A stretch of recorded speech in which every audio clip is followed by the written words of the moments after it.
This is the Read to Lead podcast, episode 431.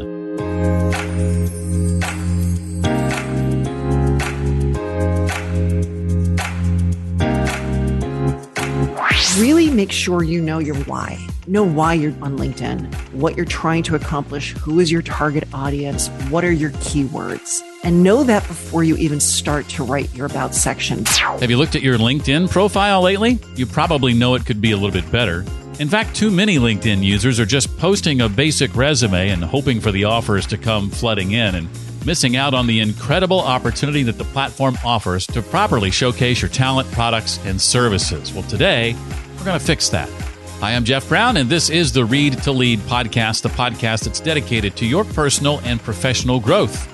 How do we live that out here on Read to Lead each week? Well, I interview an author about one of their books and pull out the key insights and main ideas all in about 30 to 45 minutes. Today, that author is Donna Serdula. She's written a book called LinkedIn Profile Optimization for Dummies. We're going to talk about things like optimizing your profile photo, upgrading your About section, identifying your LinkedIn goal, and a lot more.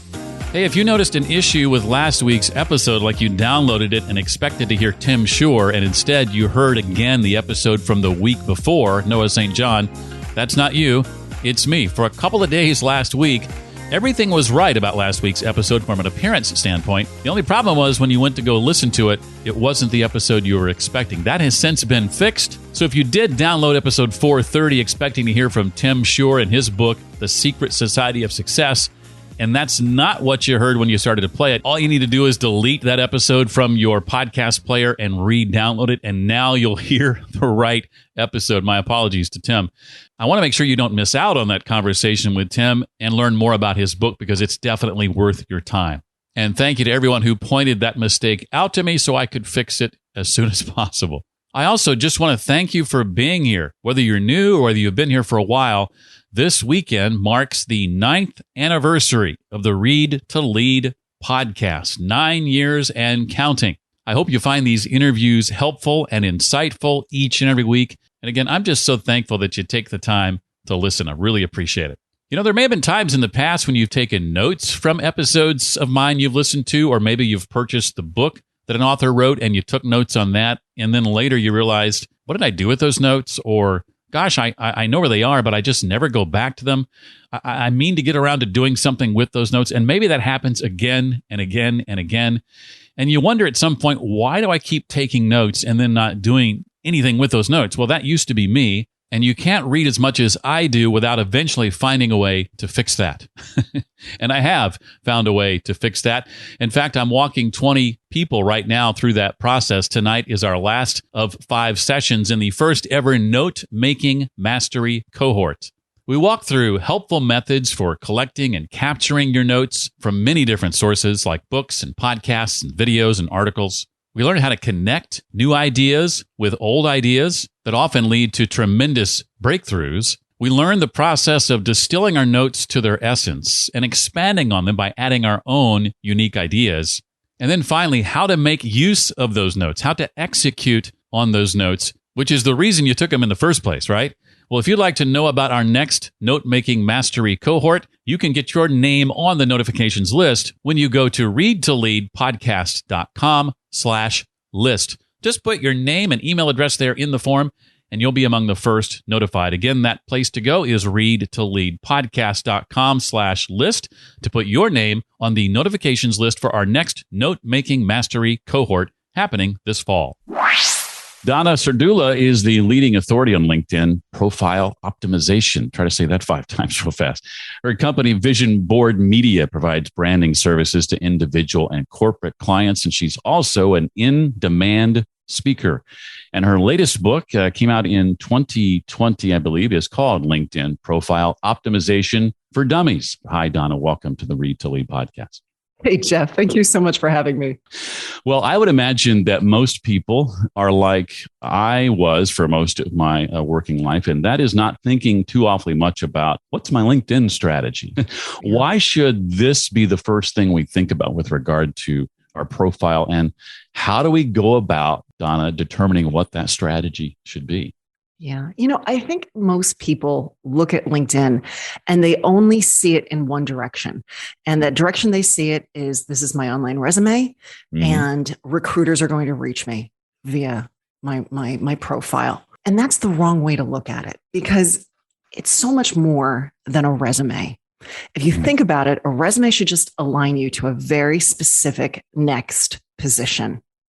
It should be accomplishment based, quantifiable, and very, very aligned to where you want to go. That is a resume in a nutshell.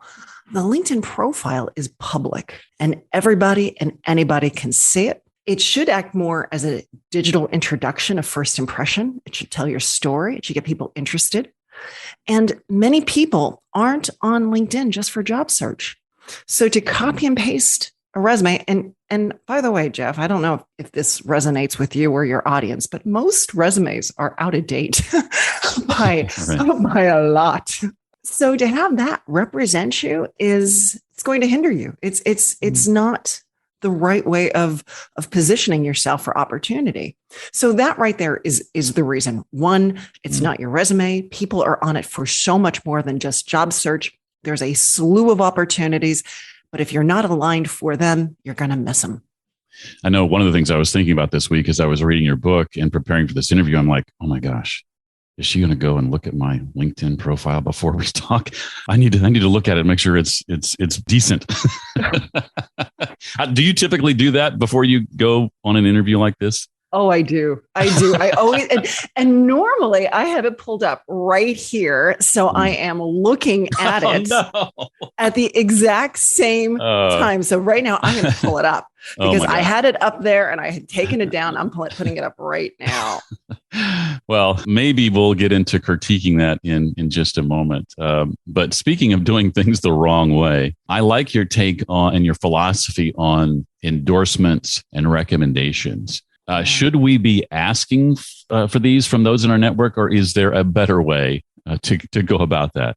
Jeff, and I'm so glad you started off with that, because so few people ever talk about it anymore. At one time, it was such a huge aspect of LinkedIn was getting those recommendations, having those recommendations. And LinkedIn had pulled out the recommendations section from their profile meter. So when you join LinkedIn, it says, oh, you're a beginner. And then you add a few things. Then it's, oh, you're at the intermediate status. And then you get to expert. And then from there, you become all-star. And at all-star, it disappears. It's no longer showing. You have reached the pinnacle within the LinkedIn realm. At one time, in order to reach that all-star status, you needed to have 3 recommendations. But LinkedIn started to realize that there were certain things holding people back. And so they pulled that out. They pulled out the education component, which was for me a real cheerleader moment, because a lot of people don't have degrees from universities or colleges. And that was a big issue. Not having a degree, you couldn't get All-Star. That's a shame. But they also pulled out the recommendation aspect. They required 3 recommendations. And so people had this desire, this need to get those 3 recommendations. And they were going about it. They were getting it. As soon as they pulled it out of the All-Star, people stopped. So now when you look at people's profiles, you often see these really out of date recommendations. They're from 2012. Yeah, that's what I have. Yeah. And it's a shame, because in my mind, that recommendation section is so important. It's a testimonial, and it's your chance to brag without having to brag. Right. It's someone else bragging for you, someone else saying, hey, this is someone you need to listen to. So what I would love to challenge your audience with is not to ask anyone for a recommendation, but to go out and start giving recommendations. Give a recommendation without anyone asking. Go to their profile, click on more, go down to, provide a recommendation, and state, this is how this person impacted me, our organization. This is what this person did that was really special. It was inspirational. It was impressive. And just lob it out there to the universe. Now that you mention it, I think most of the recommendations I've given over the years, first, it's been a while. It's been a while since I've gotten one. It's been a while since I've given one, is to your point. But I think virtually every one I've ever given was one I was asked to give. Yeah. So your point is well taken. I think that's something I need to put on my task list to do and start handing those out to those I've worked with in the past and just blessing them with a little surprise, And you will be surprised at how they react. They are going to be so touched. And it's just that little bit of karma that's it's going to come back to you in odd and different ways. It's not necessarily from that exact person, but it's one of those things. It's a good thing to do. And I would go so far as to say, give a recommendation once a month, put it out there. And if you think about this, I think your audience, they know that there's something more out there for them. They want to keep moving forward. They want to accomplish things. They want to climb that ladder. And if you think about it, do leaders ask for recommendations or do they give them? Leaders give them. Well, in part 2 of the book, you begin with suggestions for optimizing some of the behind the scenes sections. And when I first saw that phrase, I thought, gee, I wonder what that means. What are some of the behind the scenes bits of information that we might be neglecting? Very few people, when they look at the LinkedIn profile, that's the profile, right? That's what they see is what you get. Yeah. But if you go into the me icon in the upper right hand corner of the LinkedIn desktop, it's on the left hand side if you're on the mobile app. And I've got to tell you, more people use the mobile app than the desktop, which I don't think is hard to understand or a surprise, but at the same time, very few people really consider it. But if you go to the me icon and you go down to privacy and settings, this is the behind the scenes. And there are so many little areas, little tweaks, little things that you can do that will make a difference. One of the things that I always turn off when I'm working with my clients, I turn this off almost immediately. And that is when you look at your profile on the right-hand side, it says people also viewed. So if you are, think about it, like maybe if you are a project manager or you're somewhere within an organization, maybe you're in the operations role, if you have that there and a recruiter is looking at you, these are all the other people that recruiter can look at. Right. You flip it to maybe an entrepreneur, someone who's a service provider, and you have that little, people also viewed. It's your competitors, most likely. I hadn't thought about it that way. You're exactly right. So turn it off. Just turn that thing off. It's nestled in the settings section, but turn it off. Make it a little harder for people to, basically it's not maybe make it harder, but just say like, let's help keep their focus on you. Right. It's like, sending an email and wanting people to take an action to maybe seek out something you're offering them to purchase, but then having 6 links in the email that go to other stuff. Listen to my podcast and this and that. I learned long ago, if you want people to do one thing, tell them one thing. If you want them to do nothing, tell them 2 things.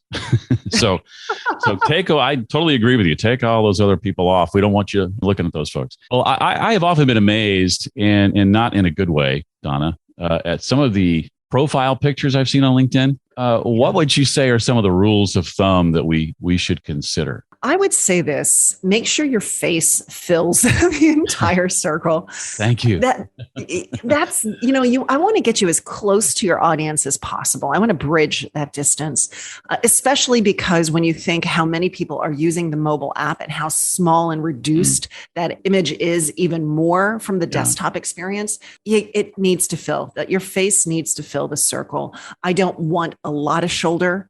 I do not want any elbows, and I totally do not want any knees or ankles in this photograph. Or other people, right? I remember when I first really started doing this, it was like 2009, and I was doing these presentations, and I remember saying, a professionally taken headshot is the way to go. And this one guy raised his hand, and he's like, I haven't got a professionally taken a headshot. And we pull up his profile, and it's him and a sliver of like his daughter in like a bridal veil. And I'm like, this was taken at a wedding by a professional photographer. You had the right idea, but yeah. So we don't want slivers of people. We don't want any logos. We want this to be you. We want you to look as good as possible. It doesn't have to be a glamour shot by any means, but it does need to convey who you are today.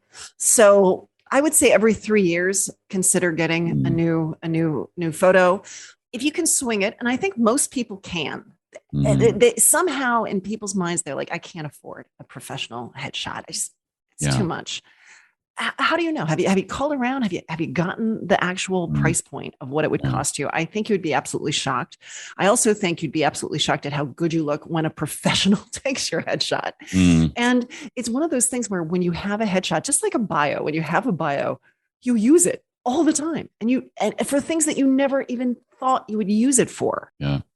My headshot made it to the back of my book, and I'm so glad that I had it. I was at a conference, and I'm due for an update. So it's been 4 years. So I've grayed a little more. I've got different glasses. The beard's a little wider than it used to be, all that. But I was at a conference, and they offered this option. They had partnered with a photographer, and you could get a little 15-minute booking. Yeah. And she took, I don't know, 20, 30, 40 photos, something like that. I could not have been more pleased with the results. 2 shots in particular, I use on LinkedIn and the book and everywhere else I can think of, and just $125. And that is very affordable. That's a no-brainer. And for just a little bit more, you could have had an hour session. Yeah. So, and you might have had a couple different clothing changes. I have no affiliation with this company. I have no affiliation. Honestly, they should buy me a car for the money I've sent their way. But headshotcrew.com has consistently impressed me, not only in the quality of their photographers, but also in their own philanthropy. They give free headshots to job seekers. I believe it's like once a year they do this all day across the country. Giveaway where, any job seeker can come in and we'll get a headshot for free. Wow. So I really love this company. It's headshotcrew.com. It's headed up by Peter Hurley, who is a world famous photographer. And what I love so much about them is you go in, you type in your city, your state, they'll give you a list of photographers, and all of them have gone through his school. They've been coached in the Peter Hurley method.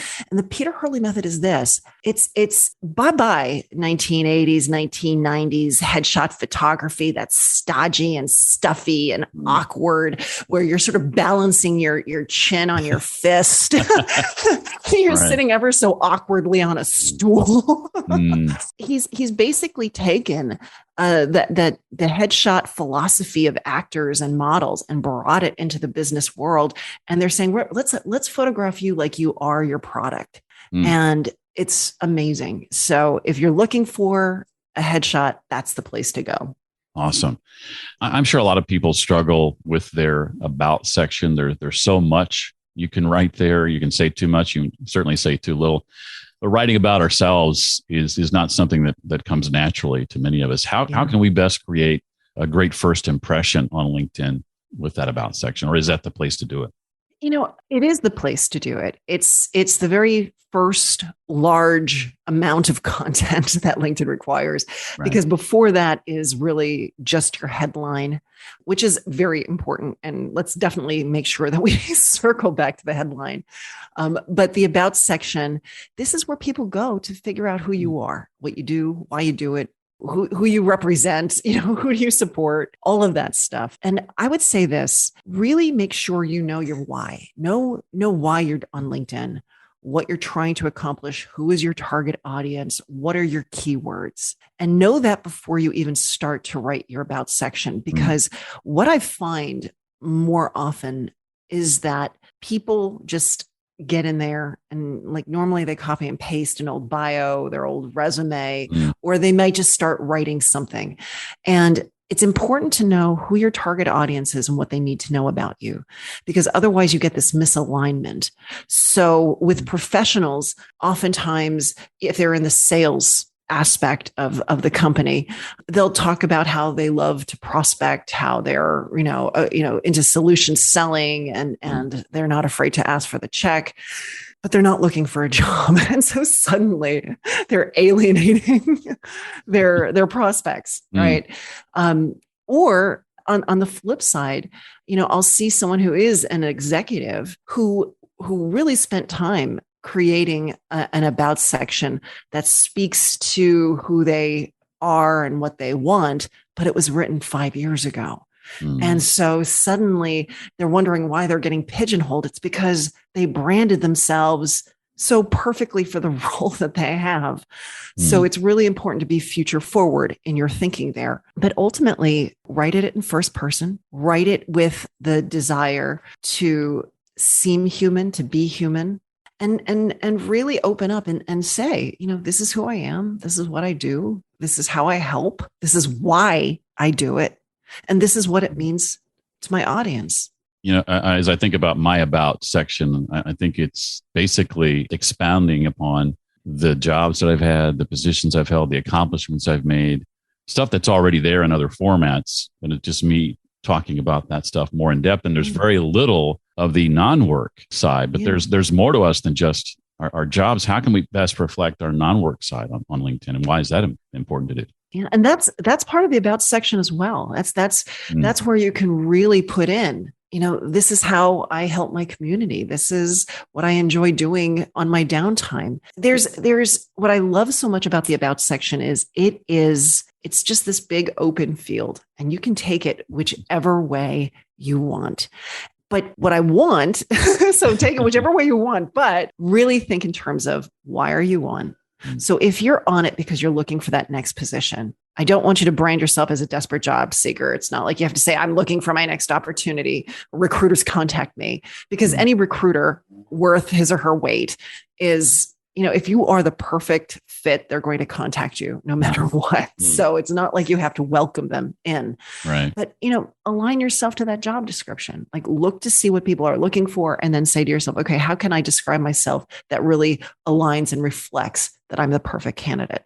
If you're an entrepreneur, oftentimes what I see is entrepreneurs will say, I am my business, so I'm going to only talk about my business. I'm going to talk about our services and our products. And you've got your first experience. You got your company page. You got your website to do that. A person is there on your profile to know who you are and why they should be paying attention to you. So that's the story that you're going to want to tell. In the past, I have been slow to do things like follow certain groups or other companies. Maybe I follow some influencers pretty liberally, but companies and groups I seem to follow less frequently.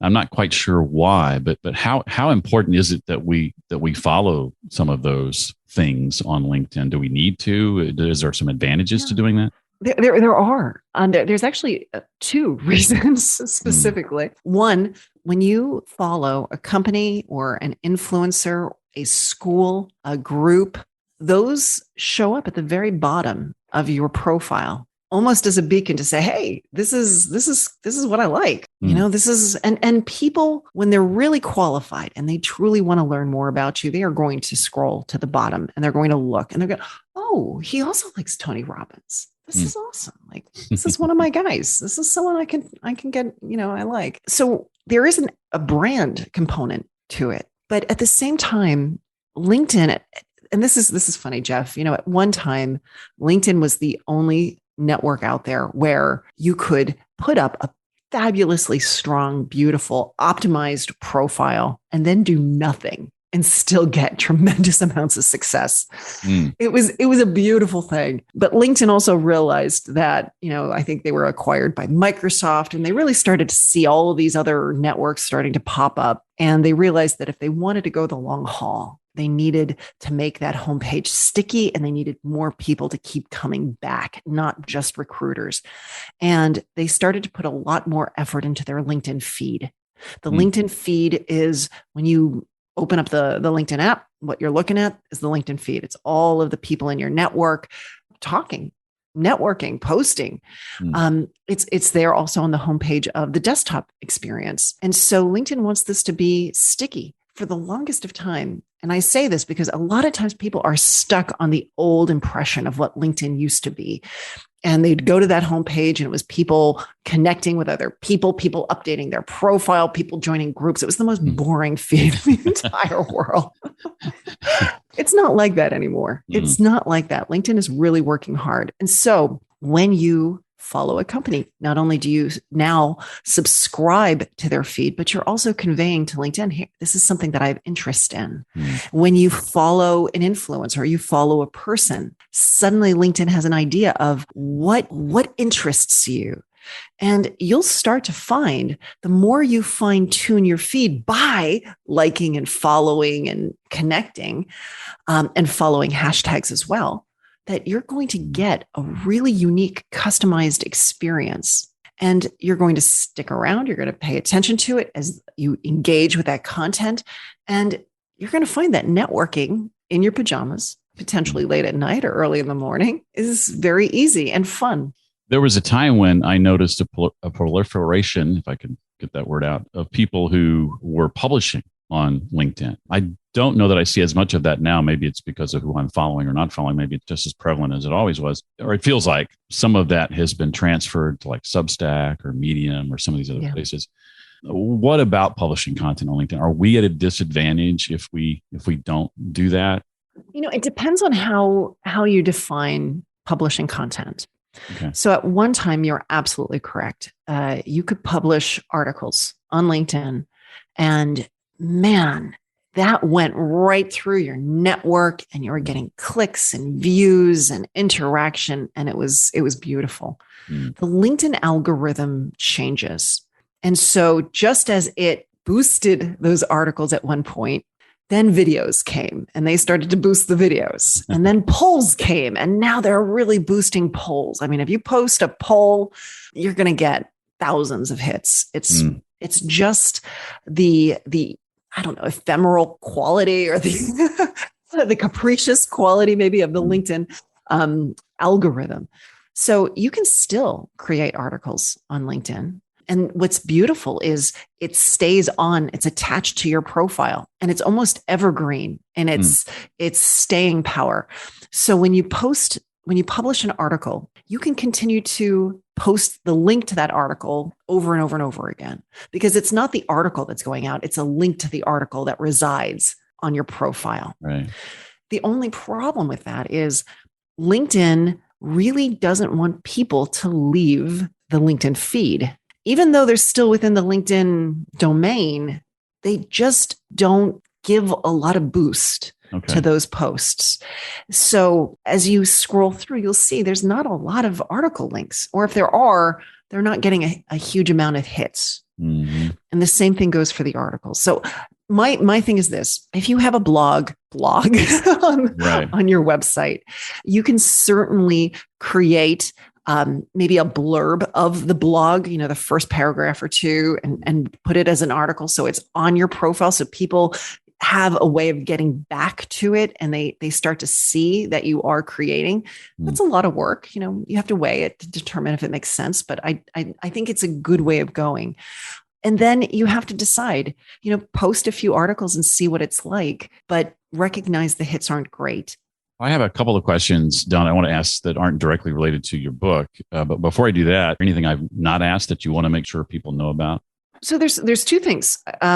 Just to continue with what we were talking about, I don't want people to think that articles are, totally dead, but posts on LinkedIn have gotten longer. In fact, it's 3,000 characters. So those articles that you might want to be writing, you can actually put into your post. That makes sense.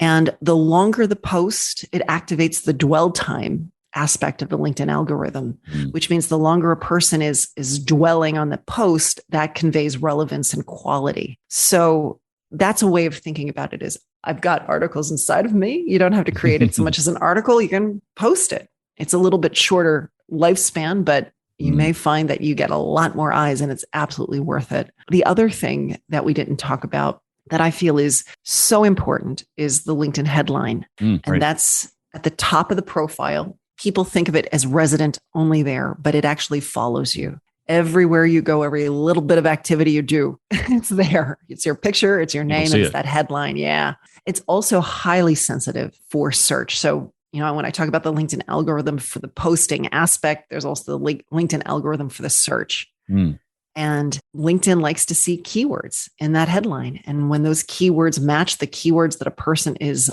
searching for, you're more apt to show up higher. And if it's engaging and interesting, people will click, they'll view your profile. So that's typically the missing link to success on LinkedIn, is that strong headline.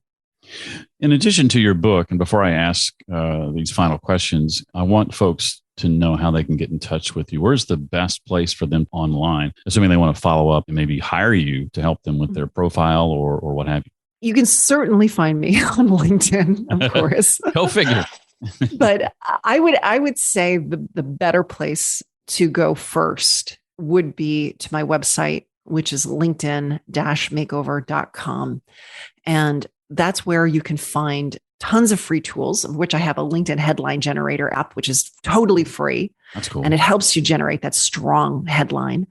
I also have other free tools. In fact, I'm in the midst of developing a LinkedIn post idea generator where you visit every day and we give you an idea of what to post on LinkedIn, along with the hashtags, the 3 hashtags that you need to find, a really great audience for that post.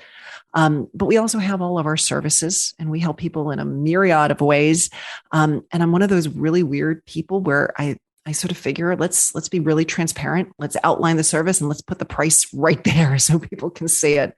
Yeah. And I have my phone number. Anyone can call me. Cool. All right. Well, ring a ding ding. Here they come.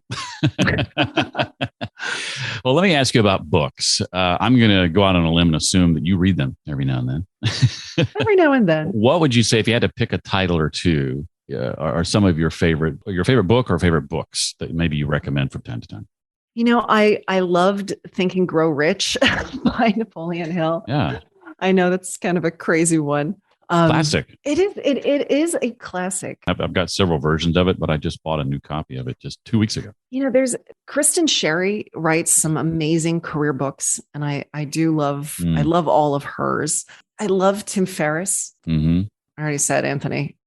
Tony Robbins. I just adore him. And I'm having a little bit of hold on, wait 1 second. I want to make sure I get the title right. It's right here. It's the NCG. See, I was like, do I have it in the right order? The NCG Factor by Larry Kaufman. Okay. He's actually a friend of mine and he is an amazing networker. And he put everything down, how he networks, why it's important.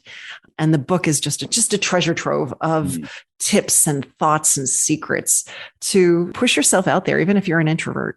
I love it. I'll check that out. I was not familiar with that book. I always love hearing the recommendations myself because I end up going and buying them and reading them. Last question relates to that, and it's about note taking. Mm-hmm. I'd love to know what, if anything, you do to ensure that when you read, you're going to remember what you read. Like, what does your note-taking process look like? You taking notes by hand? You taking notes in a digital app? Do you synthesize them later? Do you do anything to ensure that you're actually going to take what you've learned and put it into action? Like, what is that process basically like? I love Evernote. So I do, even when I'm not reading a book, but I'm on a website or I'm reading an article, I oftentimes take clips, either screenshots or snippets, and I save it to Evernote. That I love doing it that way. But I really believe in the power of just the pen to paper. Mm-hmm. And for me to be able to just jot. And I do this with my to-do lists. I do this when I journal. And to me, journaling is such a important part of my life, just to get those thoughts and ideas out. I recommend it when I talk to students, young professionals. I often say, really start just journaling and keeping track of this stuff. But I recently purchased a Remarkable tablet. Are you a Remarkable tablet guy? You saw my jaw drop. Yes, right, I own one as well. I love my Remarkable. Yeah. It's wonderful. And to me, that's the other way. It's because I felt bad for the environment. Mm-hmm. That was really for me, like the tipping point. Like you've got to invest in the Remarkable, because I have so many tablets just filling up space. So I moved on to the Remarkable, and I love it. I agree with you. I think there's certain synapses in the brain that fire when we take notes that way. And I think it cements the learning in a lot of ways. Well, Donna's book, again, is called LinkedIn Profile Optimization for Dummies. And it's one that you need to pick up, especially in this day and age where so much is in flux. And so many of us are thinking for the first time in a long time, am I really doing what I want to do? Is it time to make a change? You want to make sure that LinkedIn profile is ready to go. And Donna is the person that can help make sure that that happens. Donna, thank you so much for being with us today. I really appreciate it. Jeff, thank you so much for having me. I have links to Donna's website and the books she recommended in case you want to check those out.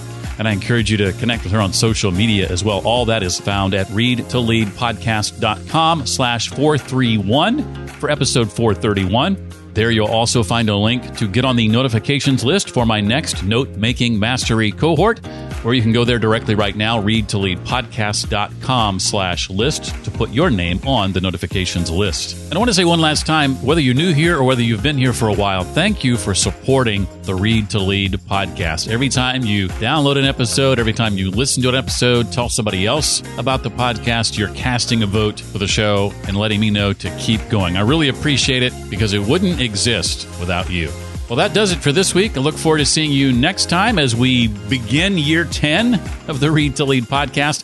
Until then, as always, remember, leaders read and readers lead.